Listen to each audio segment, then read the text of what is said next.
সময় আমরা এই লালদিঘির ময়দান অনেক কিছু সাক্ষী আছে। এই ময়দানে আমরা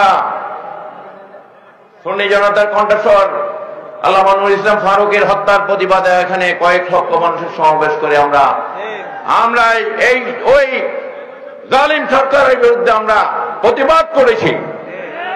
আমাদের 9 জন মুরব্বী আলেমদেরকে হত্যার যখন হুমকি দেওয়া হয়েছিল ওই সময়, তখন আমরা এই ময়দান কাঁপিয়েছি।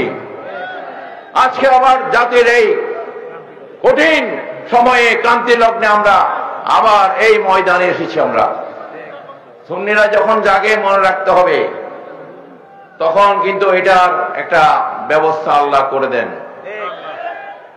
সুতরাং এই কঠিন সময়ে বিভক্তিবাদ দিয়ে